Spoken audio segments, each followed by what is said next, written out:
Hi buddies. నేను ఈరోజు బియ్యం పిండితో రొట్టె చేస్తున్నాను. దీన్ని అక్కి రోటి అని కూడా అంటారు.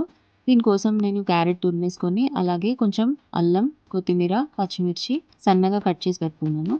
అలాగే స్టవ్ ఆన్ చేసి పాన్ పెట్టి, ఒక కప్ వాటర్ వేసి, అది కొంచెం బాయిల్ అయిన తర్వాత దాంట్లోకి మనం ఇందాక రెడీ చేసి పెట్టుకున్నది వేసేసుకొని, 1 స్పూన్ నెయ్యి వేసి, ఇంకొంచెం బాయిల్ అయినాక 1 కప్ ఆఫ్ బియ్యం పిండి కూడా వేసి స్లోగా కలిపేసుకోవాలి.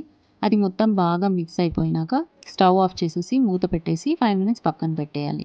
ఇప్పుడు వేడిగా ఉన్నప్పుడే ఈ మిక్స్చర్నంతా ఒక ప్లేట్లోకి ట్రాన్స్ఫర్ చేసుకొని మ్యాషర్ తోటి ఈవెన్గా అంతా ఒత్తేసేయండి. ఇప్పుడు ఇది పిండి ముద్దలా చేసుకోవాలంటే ఖచ్చితంగా చేతులు వాడాలి. వేడిగా ఉంటుంది కాబట్టి మధ్య మధ్యలో తడుపుకుంటూ మొత్తం పిండినంతా ముద్ద చేసి పక్కన పెట్టండి. ఇప్పుడు దీంట్లోంచి కొంచెం కొంచెం పిండి తీసుకుంటూ బాల్స్ చేసి చపాతీ ఆర్ పూరీలాగా రుద్దేసుకొని పిండి వేసుకుంటూ మనకు కావాల్సిన షేప్లో కట్ చేసుకొని పక్కన ఉంచుకోవచ్చు. ఇప్పుడు ఫ్రైయింగ్ కోసం 2 వేస్ చూపిస్తున్నాను. ఫస్ట్ వే వచ్చి డైరెక్ట్గా రోటీ వేడి ప్యాన్ పైన వేయడం. 2 సైడ్స్ కాలిన తర్వాత మాత్రమే ఘీ అప్లై చేసుకోవాలి. అలా చేసినప్పుడు పూరి మంచిగా పొంగి తినేటప్పుడు సాఫ్ట్గా ఉంటుంది. ఈ సెకండ్ వే చూస్తున్నారు కదా, ముందే ఘీ యాడ్ చేసి రోటీ యాడ్ చేస్తే అసలు పొంగలేదు. టేస్ట్ బాగుంటుంది, బట్ అంత సాఫ్ట్గా ఉండదు. పిల్లలకి పెట్టడానికి బాగుండదు. కాబట్టి మీరు ఫస్ట్ ఆప్షన్లోనే చేసుకోండి. మీకు ఇంకా కలర్ఫుల్గా ఉండాలనుకుంటే క్యారెట్, కొత్తిమీర ఇవన్నీ ఎక్కువ వేసుకోవచ్చు. స్పైస్ లెవెల్ మీ పిల్లలు తినేటట్టుగా చూసి వేసుకోండి.